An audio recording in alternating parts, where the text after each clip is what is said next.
priorities za Kyengera ddala ziri ki? Kugula garbage truck ogiteeke ku gombolola awo ebeerawo nga tekola. Ate omala outsourcing service provider omugambe tijangu oyo olenganga kasasiro mu Kyengera Town Council. Sente ziri oziguzeemu garbage truck etuddawo miliyoni 2. Kyokka kasasiro gwe yandibaddeyo ogambe n'olukaga gye yagula kati politics of showbiz kati eri ku gombolola etudde walukaga yagula truck esoma kasasiro n'agiraga nti yino tugiguze nekuba enduulu kati aye bwe batuuka okuyoola kasasiro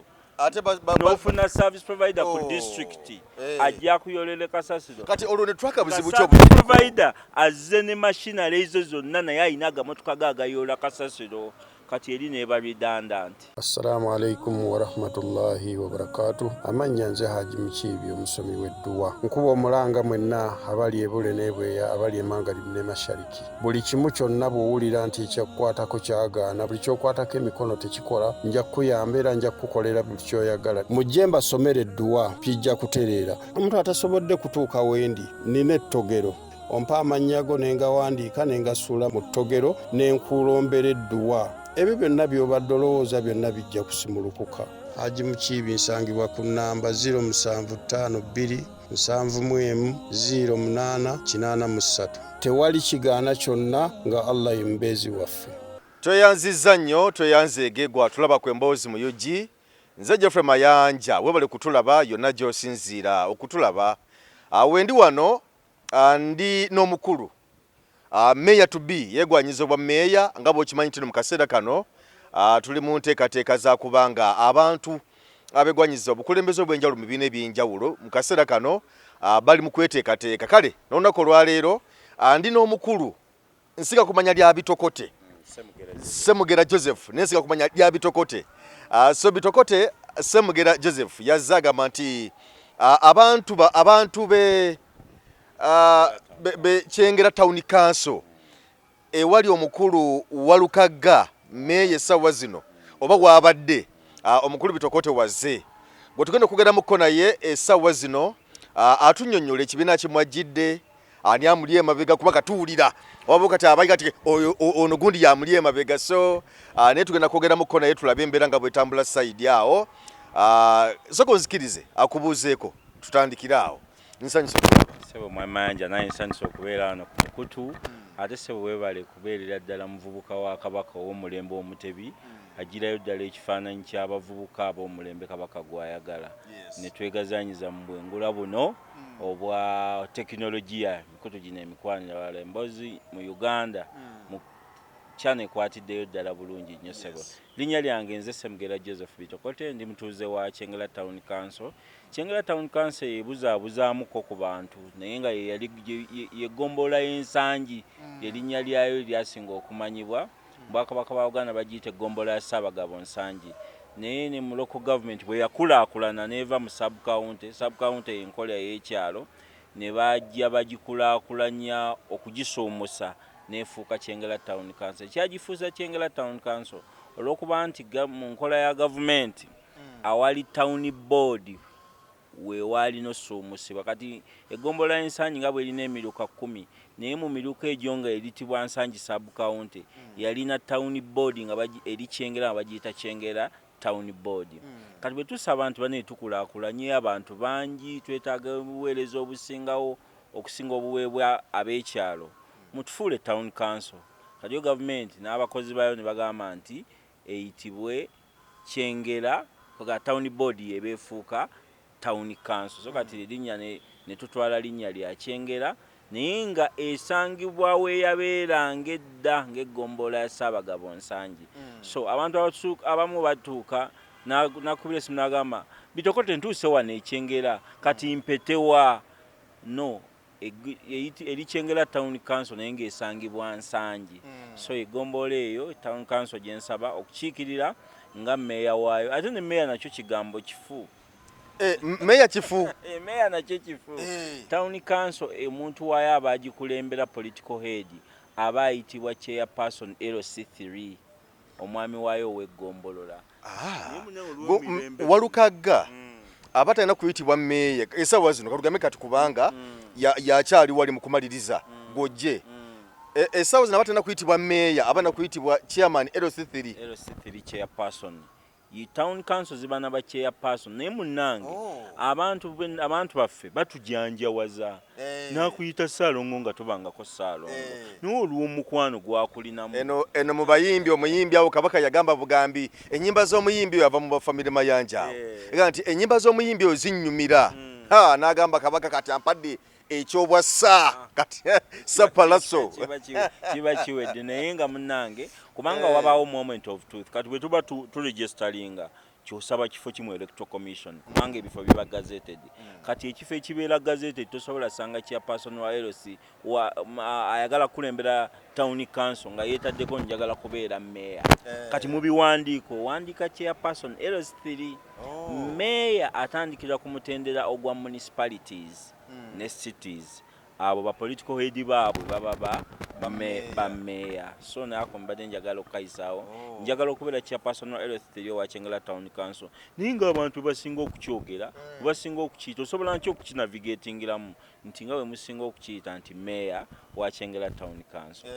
gombole eyo njiweerezaamu emyaka 15 ng'ogiweerezaamu ku buvunaanyizibwa ki nga kansala w'abantu baffe ab'ensangi abantu b'ensangi banonda okubeera kansala nga nakamala university mu mwaka gwa 2011 bwe mala university 2011 ne banonda okuba kansala w'ekitundu ky'ensangi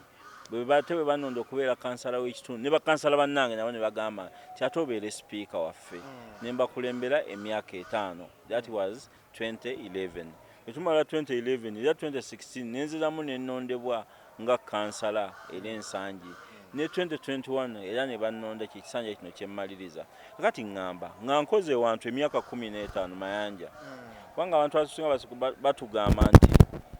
onsaba omulimu naye oyina working experience yo eriki abamu n'okulanga balanga ntwagala working experience ya myaka 2 buli n'aginoonya nga alina waagiraba naye kati nsaba obuvunaanyizibwa obwo nga nina experience ya myaka 15 kirowoozeemuko naawe Mayanja omuntu akusaba omulimu n'aleeta CV nga working experience ya myaka 15 abalala bava buvi mu ssomero ne bayingira ne basaba ne parliament naye tukkiririza nti mu nkola ya local government omuntu yandibadde ajja kyewandiise step by step najja ng'agattako tapakukidde bupakukize ku gundi kubanga kati Mayanja nzi tokyasobola kundeetera kintu mu bukulembeze ne nesika ndabye bingi mu myaka gino 15 era nkiwa obudde ne ŋŋamba mu myaka 15 olabye bingi okusokera ddala abantu kati balina ebibuuzo nti omuntu bw'avaayo kujja nga yeesimbyewo basooka ekisooka kujja mu mutwe nti wa kibiina ki waliwo ebibiina binnansangwa waliwo ebizze emabegako kaawo waliwo n'ebyakajja waliwo n'ebitusuubira okujja mu maaso awo nga tolekera 2026 omuntu ayagala kwebuuza akulaba nti ekibiina kyo kijjidde mu kibiina ki emyaka gya Mayanja ne bennamba naye nkubuuziza bubuuza kibuuzo olowooza nnyinza okwawukana ne NUP obuvubuka bwange buno mbukolere mu bibiina ebirala kweri amazima ga Katonda mu ggulu byendabye mu myaka gino 15 ne bwe gitaba 15 nze nazaalibwa mu 1986 January nga 26 nze emyaka gye nnina 39 Museveni gy'alina ng'atukulembera era bwe wabaawo omuntu agamba nti mwami Museveni yakakulembera ebbanga ttono alabe bulabi nze lupimo olutuufu nina emyaka January 26 n'endagamuntu yange ne bwe ngikulagako wano byekola ki yajja nzija kakati nze tepu measure entuufu ekulaga nti Museveni aluddewo oba taluddewo naye nze sisobola kugamba nti njawukana n'ekibiina ekirala ndi omuvubuka w'omulembe omutebi munnankyukakyuka wakkiririza mu ideologies za National Unity Platform era okusaba kwange nakutadde mu kibiina kyaffe ekyo bandowoozeeko abakulu kyemmanyi nti bajja kukikola kubanga ekibiina kyaffe nakyo kyagala abasinga obulungi okusooka abaliroyo eri pate ate n'abaliroyo eri ku ground servant leadership nze ebbanga lyonna lyenkugambye lyembadde nnondebwawo nga sirina ssente zenteekamu amazima ga Katonda mu ggulu Mayanja naye abantu nga bagamba nti ku bitoko tetufiirawo kati bwe mandi product eyo eya NUP product ey'abantu nandibadde omukulembeze omulungi okubeera era ebimu ku bye neenyumiririzaamu nti nze ngatta emirundi ebiri Mugombola ensanje omwo oba Kyengera Town Council mulimu amasomero agasinga obulungi wano mu Uganda, fact n'ebweru wa Uganda mu East Africa. Gezanga essomero lya Trinity College e Nabbingo, ndi member ku Board of Governors eddukanya essomero eryo. Ndi member ku Board of Governors y'essomero lya King's College e Buddo. Kubanga amasomero ago etteeka erigateekawo erya Education Act ligagamba gabeere n'akakiiko akagakulembera ne composition y'akakiiko ako ne local government mwe bakolera ebeerako ne representative. Kati ku myaka gyange gino 39 ku bukiiko obwo bwonna gye ndi ndowooza ne muvubuka asingako obuto naye ngenzeeyo on merit olw'ensonga sinateekebwateekebwa abazadde bange bulungi nnyo nempita mu process yonna eyo ekunfulumya nga nsaanidde naye ate ekisinga obukulu abantu b'ensanyi n'abantu b'empangaaliddemu mu Kyengera nga bwe bakuwabula ne bagamba bitokote wano wandibadde tokola bwoti wano wandibadde tokola bwoti mbigendeddeko ne mbikola ne nfuuka omukulembeze ow'abantu gwe bajjayo ne bagamba nti oyo ffe abamwekoledde nga n'abantu tebeewakana bagamba mu butuufu oyo ye waffe avudde mu ffe era tumusaba akulembere ffe. Mukama wo Walukaga kubanga otula ku lukiiko lwe si bwe guli era mutambuzza emyaka gigino kati mugenda kumalako kisanja kimyaka 5 nga mukulembera kikyolaba gukyinzo gamba nti nno nga mukulemberwa meya Walukaga temukikoze ng'onaasobola okukikola gwe singa onaaba ofunye bwa meya kubanga abantu baba n'ebibuuzo bingi nti oba totula ku lukiiko tiye naye kati biki by'otakoze by'oyagala okukola nga gwe meya? Kakati waliwo kye bayita mbegeraako oba olugero balugera batya ne bagamba nti waliwo kye bayita mbegeraako n'okubanga gwe kennyini gwabega. Ekifo kyensaba kyakubanga ne stampu nze njirina ng'ayogera ekigambo ekisembayo. Ebbanga lyonna eryo lye nkugambye mbadde ndipootinga mu bakama bange okusalawo kuba kutono ate nga gundi Robert Greene akugamba mu tteeka lye rule number 1 eya Rules of Power by Robert Greene akatabaako. Rule number 1 egamba never outshine your master. Oba olina okubeera nga mumakyazo ekintu okimanyi kirungi naye mukama wo bw'okimulaga n'atagamba nti nno nedde kitamusanyusa ate toyitawo nnyo bwe wandikomye oli kansala mukama wo yakutwala ekyeyapasoni wo. So obuvunaanyizibwa kati bwensaba nga nange njogera ekigambo ekisembayo kubanga mbimanyi ebintu ebiruma abantu b'ensangi. Twagala okusitula obukulembeze okubujja ku zino telefayina okubujja ku TV ku social media naye nga ku social media kwoli nga ne ku ground nayo nga gy'oli nga nayo gy'oli you are performing kubanga Walukaga yo mbitabadde eyo. Walukaga asobola okujja wano n'akunnyonnyola bulungi nnyo ku TV era n'afuna era nze simwegezaako wano ku bino ebya TV eby'emikutu gino nedda he is an expert naye ate waliwo kye bayita implementation on ground supervision on ground controlling mu mbeera ya management as a manager mumaze okugamba nti kino kikolebwe. When do you supervise? When do you monitor? When do you control? When do you evaluate? Kugamba obukulembeze obwo obukola omukululo ogwo ennono zaabwo. So kakati tusobola okugamba nti kasasiro kizibu kyamaanyi nnyo mu Kyengera Town Council. Naye nteekateeka ki ezitunuuliddwa nga kasasiro mu Kyengera Town Council takoleddwako bulungi ku mulembe gwa Walukaga? Kasasiro kikyali kizibu kyamaanyi ate nga si kya Walukaga naye kyetaagamu okutegeera okwenjawulo n'okukyusa mindset y'abantu. Nze nga bitokote nze factory ya kasasiro okimanyi mayanja nti gwe factory ya kasasiro gwavaamu kasasiro bwekiri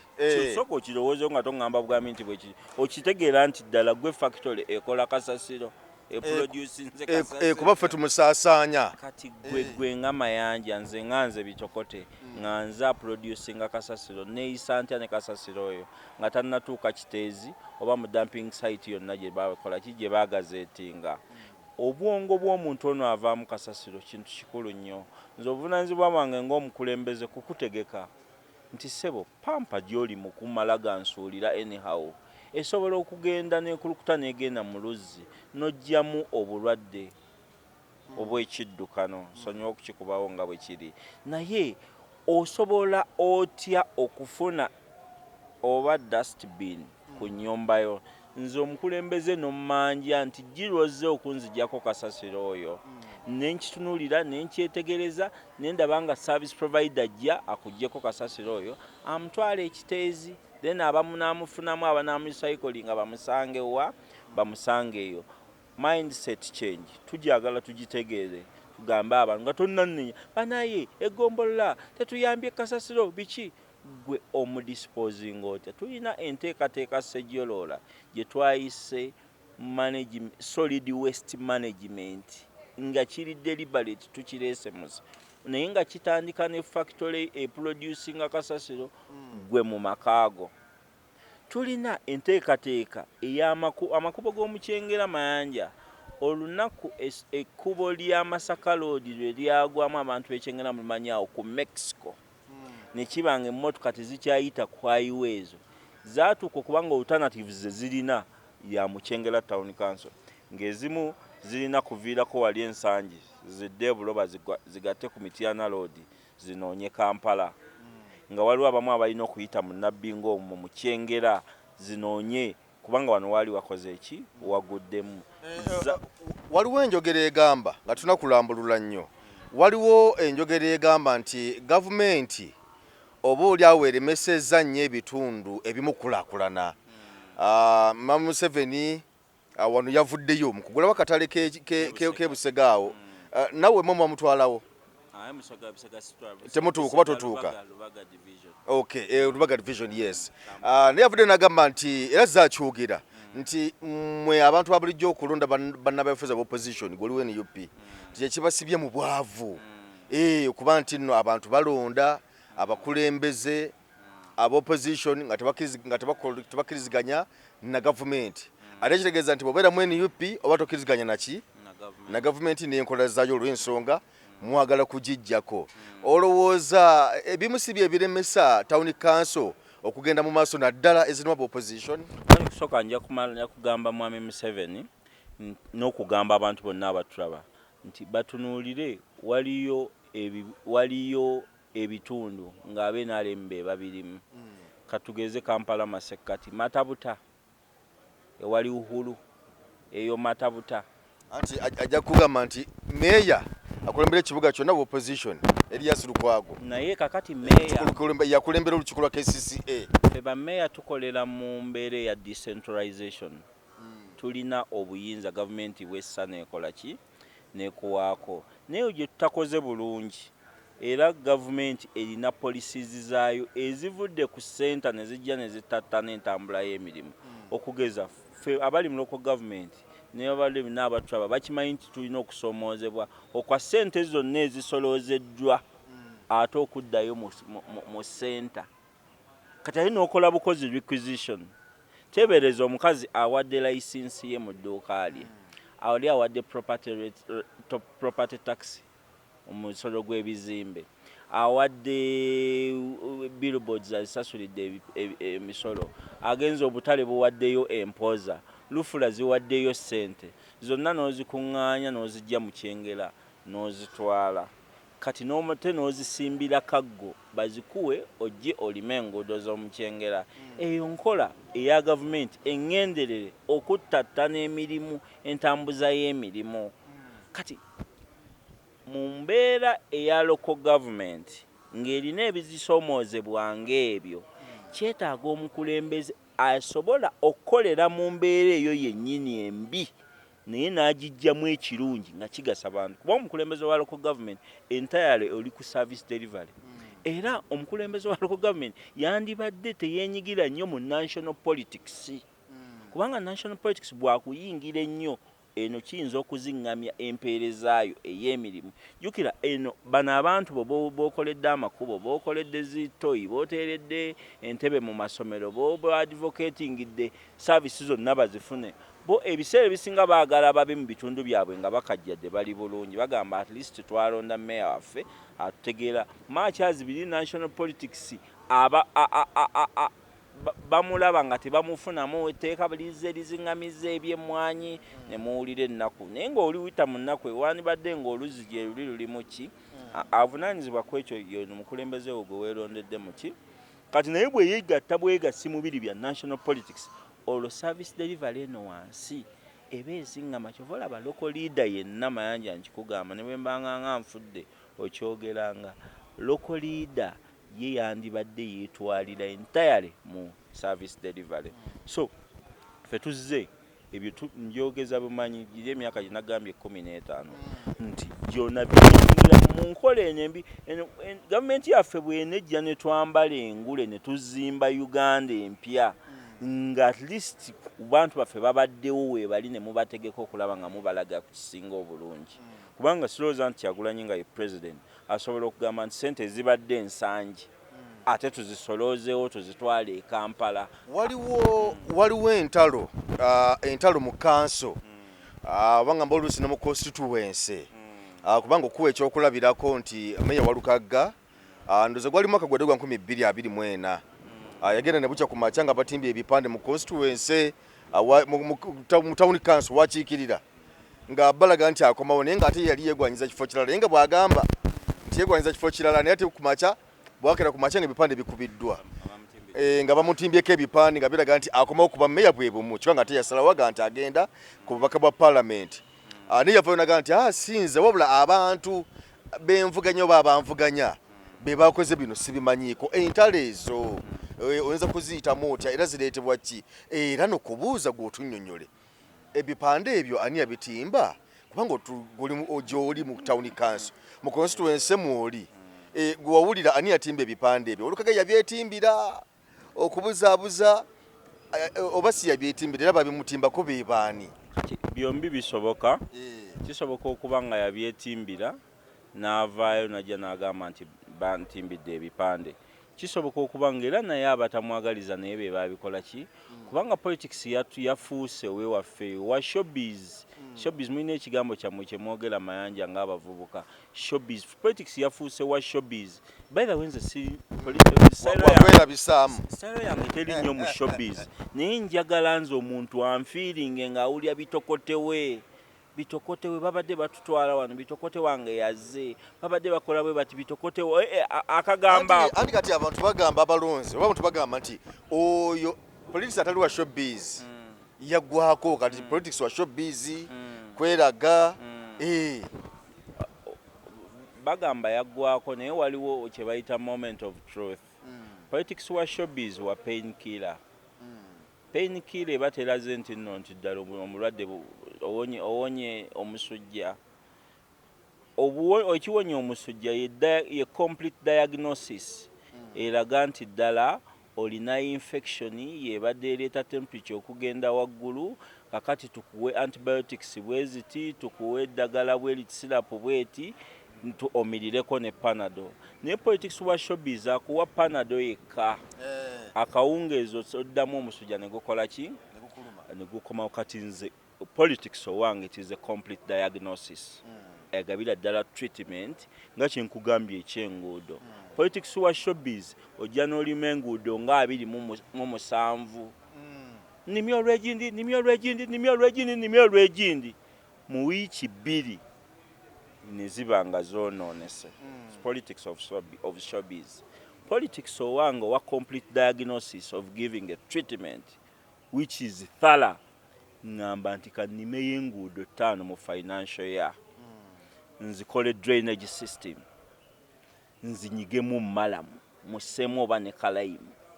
nyige nzije ncompactinge awetaaga culverts nzinstalingemu culverts eziri ku standard oluguudo luntambuza emyaka 7 kyekisanja kimu n'ekitundu naye ng'olwo nalumala sirwakola ki sirwakuddamu ye politics owa complete diagnosis n'ofunira ddala treatment politics owange owa complete diagnosis Mayanja yagamba nti priorities za kyengera ddala ziri ki kugula garbage truck ogiteeke ku gombolola awo ebeerawo nga tekola ate omaloko outsourcing service provider omugambe tijangu oyo olenganga kasasiro mu kyengera town council sente ziri oziguzeemu garbage truck etuddawo miliyoni 2 kyokka kasasiro gwe yandibaddeyo ogambe n'Olukagga yagula politics of showbiz kati eri ku gombolola etudde Walukagga yagula truck esoma kasasiro n'agiraga nti yino tugiguze naye nekuba enduulu kati aye bwe batuuka okuyoola kasasiro n'ofuna service provider ku district ajja kuyoolera kasasiro kati olwo ne twaka buzibu provider azze ne machinery ezo zonna naye ayina agamotoka ge agayoola kasasiro kati eri neeba redundant kati nga buzibu ki tewali agivuga terina mafuta egenda ekole kyeyole kasasiro nga waliyo service provider amuyoola mubeera toyi conflict nze naye ezo zentalo zokola ki service provider ani amuleeta ani amulonda district ogiwa obwetaavu bwo nekugana ogiraga byoyagala netunuulira mubali pre-qualified okola omulimu ogwo nebagamba mujje mugusabe nerondako omu kyekyowulira kye bayita procurement process nemukuweereza nti genda oyolenga kasasiro ekyengera kati kifuule n'emmotoka gye wagula eyakasasiro kubanga tekyalinawo mulimu kubanga omulimu gwe yandikoze waliwo service provider nga bwogukolera ne mutteeka akuwawaabira n'akuwangula era n'omuliyirira kati ezo sene miliyoni 2 zibeera redundant naye nga zandibadde zikugulira grader eyandikulimidde amakubo negakolanga maintenance ne ku muntu wakubuuliza what are your priorities priorities zo ziri ki bw'oba olina priorities wandi planinze bw'otyo amakubo gali mu mbeera mbi oguze emmotoka ya kasasiro ate ocontractinze service provider emmotoka gitubadde twogerako eyagulwa kanso nga olukiiko lwa meeya kwotuula si lwe lusalawo okugula emmotoka eyo kubanga yagulwa netekebwa ku kanso naye ate nekanga tekola emirimu gyeteekeddwa kukola ate nga ba service provider be bajja ate ne bakola emirimu egyo kakati ke projects gwe nakugambye owa painkiller owa showbiz owa kiyita mu lujja naye nga tolina bw'ogula mayanja mmotoka eyoola kasasiro ate n'omala no outsourcinga service provider ajje abe ng'ayoola kasasiro kubanga tosobola kugenda kukola mulimu gwe mu mateeka aba akuwawaabira n'akusiba ate naye guba gukusinga kubanga ye aba avunaanyizibwa ku kasasiro kati bw'aba atazze okuyoola kasasiro oyo yalina ebyuma bye byonna kampuni nnene ziba n'ebyuma bimoka zonna ezikola ki ezeetaagisa kati obola kigifudde emmotoka eyo kubanga eri ku ggombolola etudde egendako maintenance costs naye ekola kitono that was a poor planning tulina okuddayo ne tubuuza priorities z'ekyengera ziri ki ffe twali tugamba ekye baatuwangulirako munnange kubanga oba tosalawo nnyo kyekiri kye nagambye Robert Greene akugamba never outshine your master mu rules of power mu katabo ka rules of power so ffe twali tugamba titwandiguze grader ebusegaawo omanyiwo wali oyiseewo konolaba bigrade ebyo bye baleetaawo mugunyo baweyawuse babbondi eyabyo nabirabakaawo abachina banoonya nababibajjako era n'ogendawo ne miliyoni nga 10 oba obayambye kuba abafunye space wanasaki ekirala kakati n'ogendawo ne miliyoni zo 2 ezagula eyo emmotoka grade eyo oba ojja nayo kati grader ekuyamba okumaintaininga amakubo g'omukyengera town council nekiba ligizzemu wanakagondi akafulege keetaaga okugogola grader nejja grader zo teziriko ba contractor abeekwata emirimu egyo okukola kati essaawa zino tetulina ne district y'Ewakiso terina busobozi bulima nguudo ezo era ogenda nayo ng'egenze mu ministry gyeyagala ogipangisa egenze mu ba private individuals abalina business zaabwe gyeri mu kupangisa naye ffe tugamba nti grade ebeewo nga yaffe ate waliwo ne town councils ezikikozeeko ne tuziraba so kakati ffe ebyo mbyogeza experience nti nduddewo manye ebizibu by'abantu byetwandibadde tuteekako essira neŋŋamba nti priorities za Kyengera Town Council bannange zezino mulabye mutya kati nabo banno bakansala badisikasinga bagamba waaye eyo meya gyatunudde kyamaani waffe gyakoze eki gyatunudde kubanga jjukira gwe political head era baagala nnyo okulaba nti ki kyewandiyagadde gwe ng'omukulu gwe wandiyagadde ki kuba you have the executive powers budget y'eggombolola yiyo yes budget yiyo atera kubanga nawe era ng'omukulu olina manifesto ey'okutuukiriza ey'okutuukiriza makyezi oyinza okugamba nti ekibiina kyange kirina manifesto yakyo yeeno kati ng'ekyaffe kiri people centered twagala nnyo ebintu ebiri mu bantu naye naawe ng'omuntu kati ekibiina kyo bwe kikugamba nti for us we are people centered abantu baagala biki kati wandibadde owuliza n'okola priorities nga obuvunaanyizibwa buno bwe bakuwadde obwa executive powers ng'okola appropriation ya ssente zino ez'eggombolola nti biliyoni 4 ebikulu byandibadde ki n'obisoosowaza n'obiteekako essente n'ozigoberera n'olaba nga ebyo byezikoze eki kati nakugambye nti bino ebyokukola ekkubo n'okola eryawala n'okola eryawali n'okola eryawali mu Baganda tukiyita kukaabuga n'ogenda ng'okaabuga ffe tetukkiririza mu ekyo kola kitono okikole bulungi nga kya buwangaazi abantu bakirabeko era byebimu ku bye neenyumiriza nze tebampeereza contractor kujja mu constituency yange ng'ali awo faaji twazimbye ekikomera ku Nsangi primary school mutindo kirabikira ddala bulungi nnyo kubanga tugamba nti tufune ekisinga obulungi abantu b'Ensangi abantu bakyengera town council bandibadde bafuna ekisinga obulungi mu ssente zaabwe ezibasoloozebwamu twagenda mu ggombolola eyo ng'evaamu miliyoni nga 8 mu myaka gy'edda ng'eri sub-county nefuuka town council eyingira obuwumbi kati eyingidde obuwumbi obwo bonna naye kati bw'obuuza ekigambo value for money tekivaayo bulungi kibeera kikola ki kibeera kitagala obukulembeze bwaffe bwagala abakulembeze oba abakozi ba gavumenti abatazze kwebaka nga bali mu office oba bali mu field naye nga bakola emirimu egigasa abantu bannakyengera town council tetwagala bantu bajjaawo bajje bose style tuzze nga tula mu office kuba mu katebe no tebibajja bitulimba kubanga ekyokukola tukimanyi mujje nga president waffe bwatugamba Kyagulanyi nga muli servant leaders nga muzze kuweere nga muli ba servant muweereza bali abantu so si bantu nti be babaweereza kati naffe tukiteeka mu bakozi ba gavumenti ng'ozze bakupostinze mu Kyengera town council oli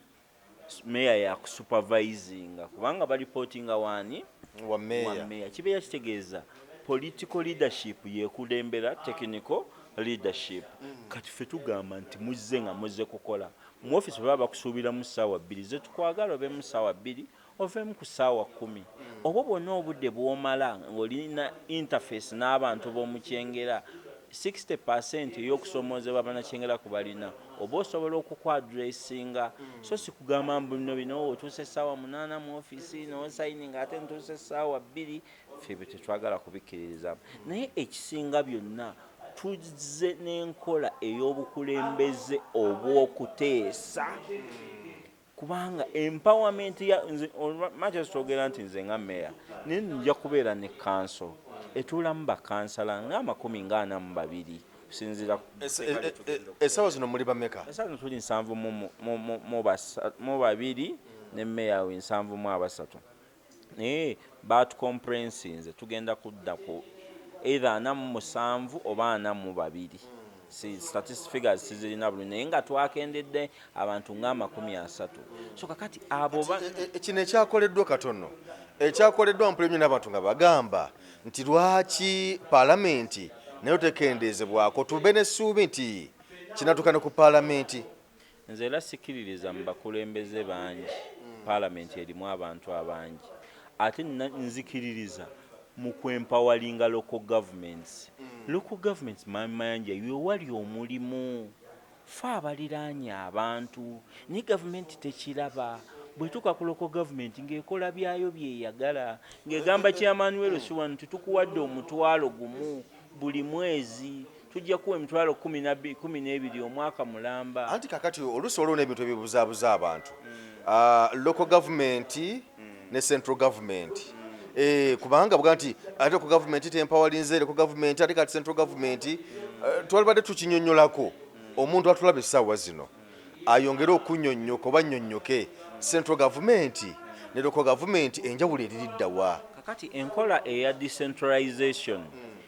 ye ejja obuyinza ku gavumenti eya wakati n'ebutuuzaako keno wansi mu mbeera ey'ogamba nti tubaweereza obuweereza bubabeere kumpi. Central government erina obuyinza bwe yeggyako n'ebuweereza eno kimanyi nti wansi tukola n'amateeka ge bayita local government tukola amateeka namwe mugekoledde. Kyengera Town Council ekola bylaws, district y'Wakiso n'ekola ordinances. Tulina obuyinza obukola ki provided nti amateeka ago ge mukola tegakontana na tteeka liri erya waggulu erya central government erikolebwa parliament. Naye naffe tukola amateeka naye tetusobola tebatukiriza ate kugamba nti tugule ebyokulwanyisa. Obwo obuyinza bukola ki busigalayo. So naye batukkiriza okusolooza emisolo nga bwe kugambye business licenses, property rates. Naye ate bamula okuzikuŋŋaanya nga muzibawa kati ng'ate balikogamba nti ate bane watuteerawo ki ng'ate atoyagala tujje buze kugaba obuyinza obumwe gavumenti nga bwe nakugambye eziŋŋamizza emirimu gya local governments mu nkola eŋŋenderere. Era kyo kyewabadde owulira kyeyabadde egamba nti n'amasomero school fees ono asoloozebwe abazadde tube nga tumutwala mu URA. Babakyadde kirina kutandika nga lumu July, naye ekyomukisa omulungi tekyatandise. Maybe beekubyemu mu mutima kubanga tekikola. Mu local government kiziziŋŋamizza. Abantu bali mu office tebalina mirimu gya kola. Ate ng'era kino kisoboka olw'ensonga n'abasinga obunene mu gavumenti balina amasomero. Kiba kibatuukirako obutereevu. Maybe bakitunuuliddemu eyo mbeera, naye njagala kukitunuulira mu mbeera ey'okukola ekituufu. Ekituufu tewandize ng'ogambye nti otaddewo decentralization. Gavumenti z'ebitundu zino zitaddewo ze ziri okumpi n'abantu, ate abantu be balina ebizibu. Nkubuulira abantu balina ebizibu ebyandibadde bikolwako gavumenti. Kati olaba kingambye Kyengera Town Council nti kibuga okuba ekibuga kugirako ebisoomoozebwa bingi. Tetulina na drainage channel, obukyafu tetukyasima kaabuyonjo ziri ezaffe ezedda ze wakuliramu mayanja nti osima fuuti 4.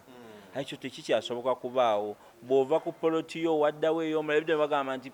mu kaabuyonjo ebeera eno n'otambula meters nga mmeka osanga ennyumba. Kati kikyasoboka byeriraanye bwe bityo. Naye omanyi nti kigirako obukyafu buba buyitirivu nnyo. Oyinza osanga ewamu nga waabangangawo n'oluzzi naye kati bazimbyewo amayumba. Kati ow'empawalinza otya gavumenti eri mu kitundu ekyo okutuukiriza obuvunaanyizibwa obwo? Abantu baffe ne batalwala, abantu baffe ne baba nga bali mu environment ezisinga okubeera obulungi. Kati ez'oluka gavumenti bwe buvunaanyizibwa bwazo bwazitonzaawo okwadressinga ebizibu ebyo ebiri mu bantu. Naye ate birina kutambula na ssente. Kati otuuse ng'ogamba nti ate ssente nzibaggyeko. Oli ku paalamenti, olina ebizibu by'eggwanga, oyagala kugenda Somalia, oyagala kugenda simanyi abantu ogenda South Sudan olinayo entalo z'olwanayo, oyagala kugula nnyonyi Boeing zifaanana zitya, oyagala kwenforcinga UPDF ogitereeze ekole biki, ng'ate nange nzija nkugamba nti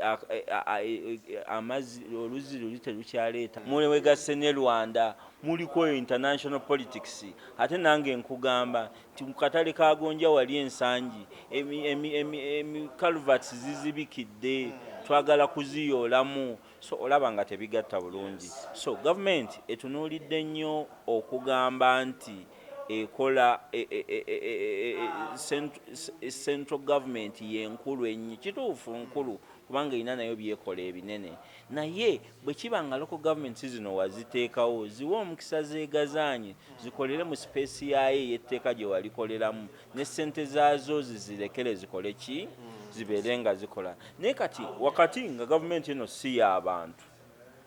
gwe ng'omukulembeze aliwo olina sitayiro ki enavigatingira mu kusoomoozebwa okwo kwennyini okulaba nga yo oli omuntu oli tomubuulira bizibu bye mulina. Era bino abantu baffe bibagamba ane gavumenti sente etwalako sente, naye tugamba bwe ziba zizze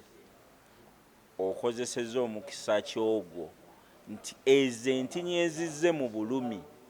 zikole bulungi, ye proper planning. Kyekiri kyenkugambye nti twakola mess okugula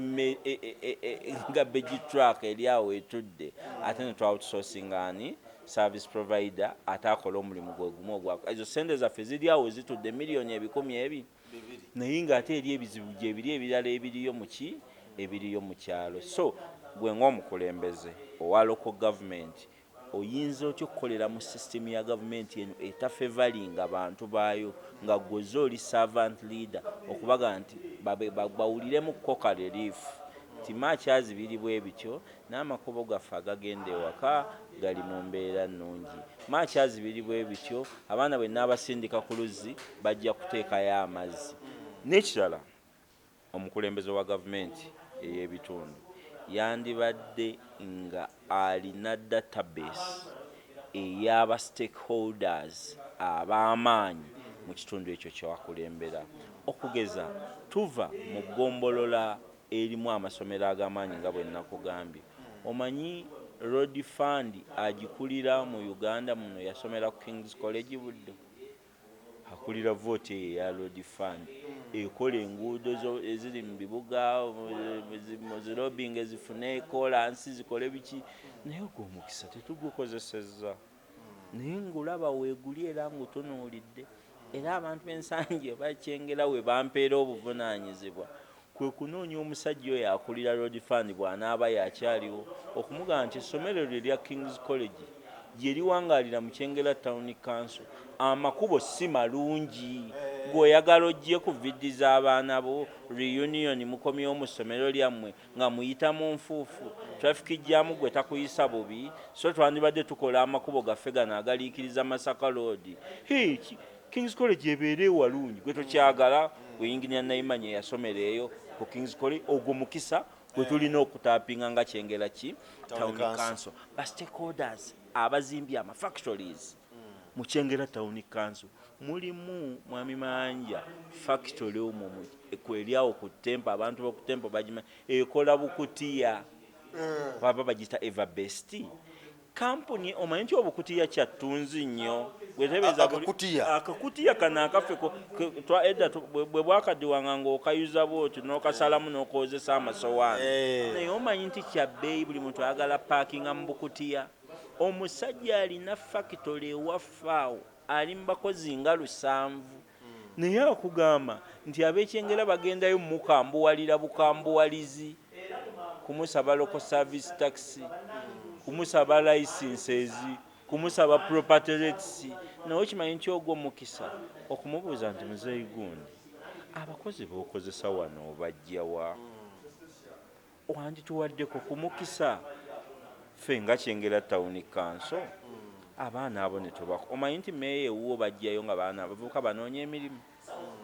Omanyi nti eyo eba source relationship gy'ozimbyewo ne bannamakolero bano mu ggombolola ebyo byonna tubirina. Ogamba nti kiba kikolebwa mu ngeri ey'okusaka okulobingira abantu bo.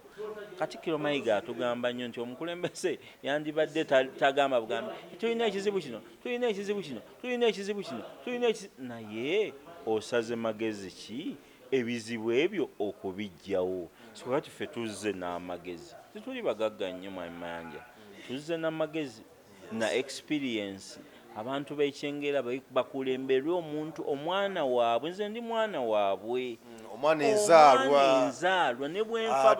ate ng'obadde mu bukulembeze banneesize ebbanga lyonna nga bazze babumpa kati gwe bw'obeera n'akaanako Mayanja ne kabiyita mu primary ne kagenda mu Segwe towulira nnyo nga kagraduate nze kakuleetedde bulungi nnyo tozimba mukko ku lunaku lwa graduate ga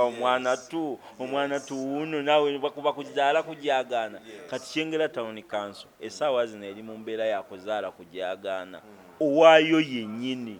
gwe yeekoledde amasomero gonna gensomeddemu gaamu mu Kyengera fact ne university ebakubanga yali mu Kyengera noza bakadi bange gye bandintutte n'olwokuba omukisa ogwo tegwaliwo kwe kuntwala e Makerere naye n'okuwasa mukyala wange namujja mu Kyengera omwo ndi musajja mufumbo ssebo eyagatibwa mu Kereziya ya St. Joseph saawa Ekyengera. So kakati be banneekoledde be bantaddeko omuwendo nina gye ndoopwa nina gye nsaalirwa kubanga abakulembeze bangi wano bakola ebyensa olw'ensonga ejja ku kitundu awo abamu nabapangisa abamu ejja mu kitundu n'azimba buzimbi tebamanyi ne gye yava kati oyo yabawadde embu bakola buli kyonna kyayagala olw'ensonga tekagenda talina gwaswalira tekagenda muvunaana tekagenda gamba nti bannange omwana wagundira bakyakoze okitegeera abamu balabano baba bamanyi tuwagira emipiira gy'amasaza ewaffe naye ng'omulaba bambi wadde ali eno naye ng'ate omutima gulina essaza gye likola ki gye guli gamba bano eddala ono waffe ate esaza awagira lye naye sebo nze ndi mwana owaabwe bennyini ne bwe mba mubi bo era be bankoze bwe batyo obubi naye ekyomukisa omulungi nti ensi endaba nti bakintu bekyengera banteeseteese bulungi mbale nga nina gye nswala ewa Kyagulanyi mukama waffe kinaalabika kitya tuli bantu b'abantu tweyita ba people power naye nga tetukola bintu by'abantu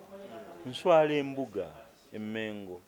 ndi mwami wa Ssaabasajja Kabaka nkulembedde abavubuka emyaka 8 nga bwe nakugambye so kakati ebyo institutions ezo oba oziswaliramu kubuli ewala gye nsinga okuswala wa mu Kereziya mbadde manyi ogenda kugamba nti kubuko nswala sewo ne mu Kereziya yange ntwala ngamba naswaza ntya nze Ssaabafumbo wa Kabondo muka St Anthony akabondo kaffe Kereziya yaffe bagiyita St Anthony Nakatema naye akabondo bakayita ka St Kevin sebo mba ndi yonna eyo mba nti okuswalayo so kakati ngamba abantu b'Ekyengera Town Council machas tuli mu kulwanira okufuna kaadi z'ebibiina byaffe naye namwe musitulekko ku maloboozi kubanga ekibiina kyaffe no kiwuliriza nnyo bawulye ground eyogera ki kubanga my ground tesobola kulya mwana gwayo gwe yeekoledde so kakati musitule amaloboozi mugambe abakulu nti ffe tutegese bitokote omwana owaffe avudde muffe akulembere ffe so ye nteekateeka gye tulina n'ebirala bingi nnyo bye twagala okulaba nga abantu baffe bafunamukko ku kyenjawulo tetwagala kubeera nti tuvumirira buvumirizi nti nno baki ababaddewo kubanga bambi ate nabo toyinza kumunenya nnyo mwami wa Lukagga abadde mupya yali yakajja yava from nowhere n'akola ki n'akulembera abantu so era ebyo byasobodde okukola bwebwe obusobozi bwe naye bw'abanga yavuddewo katumuyambe tujje ate tuteerewo ddala ekisinga obulungi nga kijja kugamba pate yaffe tekijja gyogezaako nga NUP gyogezaako bubi ate nga naffe ng'abantu kijja kutuyamba naye ng'okusinga byonna omuntu wansi ali ku ground afuna obuweereza ffe obuweereza tubwogera nti tugamba tujja kukola kino ne bwe tunakikola tukiraga kubanga era mbadde njagala kukubuuza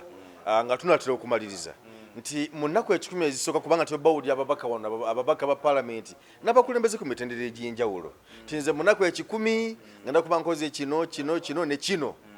abamu balemererwa abamu babiraga kati eyo style nnungi nnyo by the way ya mulembe guno Mutebi bakiyita first 100 days style of leadership buli mukulembeze ennaku zino akikola kingera bw'okyogedde kati first 100 days ye kuteeka our house in order empowerment of my fellow leaders bengenda okukola nabo kuba bino byonna nga bwembikugambye bwembipackaging bwembikunnyonnyola bwe twagala obituukiriza banno bwe batabigula nga batunudde walala zeziri entalo ze bakoze eki nayogeddeko wali twetaagira ddala orientation eri massive eri abakulembeze bennondeddwa nabo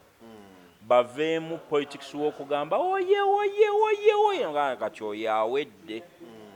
tuzze kuweereza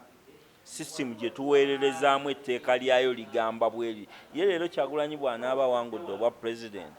n'atukyusiza n'enkola ya local government etteeka eriritondawo omanyi nti mulimu akawaayiro mu local government omuntu obuntu alina obusobozi obukola ekkubo talina kudikola yes n'owulira obusiru obuli awo naye nga tulina n'obusobozi obukola ekkubo okuva ali ku luguudo okutuuka ewuwe omusajja ayita mu binnya akola naye mbu bwe banajja bajja mukwata talina tavunaanyizi kati ebyo nga gavumenti ya Kyagulanyi nga esobola okugamba ebyo omuntu bw'aba alina obusobozi mumwempawalinge mumulungamye ki kye yandibadde akola akikola ne banne abalala bakole ki bakifunemu okusinga okwesibamu kino zalinakola so kakati tuzze ffe ennaku zaffe 10 ezisooka bakulembeze bannaffe ffenna tubeere in order, tutunule mu direction emu, tugambe now we are set to go. Tuyingirire service delivery nga ddala ffenna twetegese nga council. Nakugambye nja kugenda ewaka walibaawo musabe mu buntu bulamu nti Mr. Kao Ssebo nsaba ekitabo ky'abakozi ba gavumenti kye batuukirako ku mirimu kive eno ewa town clerk kijje eno ewa meeya chairperson. Kibeere wa meeya kitegeeza omuntu tajja tuuka ssaawa 6 ku mulimu asayiningewo nti yatuuse ssaawa 2 eyo oba otandise okutereeza abantu house yo giteeka in order. Osoka mu house wano munda wano bakulembeze bana ebengenda okukola na kati nabamu omanyi n'olumugamba nti ennaku ezisooka 10 ogenda kukola ki kakati ennaku sooka tugira oluguudo ezo enguudo zo nasooka tuziyitemu ebyo oba ojja bikola na bano ojja bikola na bano kati osooka kutereeza bano ewaka twogeze olulimi lumu twanganga ebizibu byakyengera nga tuli ekintu eki teri biina biki kubanga bw'oba tutereezezza wano ne banno nti nebiri byogamba abantu nti munaku 10 ngenda kuba nimye enguudo bisobola okukulemerera ojja kutuuka nga goshayininga nga banno tebakola ki tebashayininga gavumenti buli lwoshayininga wekka banno bakukoleramu muli ne bakusaanyaawo kakati tubeere in order tujja ennaku zaffe ezi10 ne si wano wokka mu council ne bakulembeze bannange n'abakozi ba gavumenti naye n'okwidentifyinga ba key stakeholders mu town council nabo okubaleeta on board abakulira amasomero abakulira amafactories ba opinion leaders mu kitundu ba civil servants abawumula tubakole ababubi b'omusolo ab'amaanyi kubanga eggombola bye tugamba ow'abantu bigenda tambulira ku ssente ze bawaayo ababubi b'omusolo abo ab'amaanyi tubakolemu olukiiko. So kakati bwe tumala obiteekawo ne tubisa bulungi in order then tugende mu bantu tutwaleyo obuweereza nga tuyogeza eddoboozi limu. Njagala okusaba abantu ba Kyengera Town Council ngera bwenzize mbagamba ekirungi nti munzizaamu amaanyi kampu yaffe mugizaamu amaanyi tuzze kubaweereza kubanga tulina ensonyi tuli bammwe ndi wammwe mu abanneekoledde ntya okulabika nga mbaswaza okuswaza bakadde bange abawangaalira mu Kyengera Town Council ntya okuswaza institutions ezo ezininako ettaffaali ng'obwakabaka bwa Buganda nga Keleziya nga ekibiina kyange kya National Unity Platform naye n'olw'abantu bonna be mbadde nkolagana nabo kubanga nze obukulembeze bwange mbuzimbidde ku mukwano n'abantu so si ssente kubanga ssente tosobola kuzibeera nazo ate tekibeera na sustainable naye enkolagana yange eyo n'abantu gye ntya okuswalira era kyenzize nneewanga nti emyaka 15 nga ndi kansala bwe mbasaba obwa meeya mbeera sikoze ensobi. Kale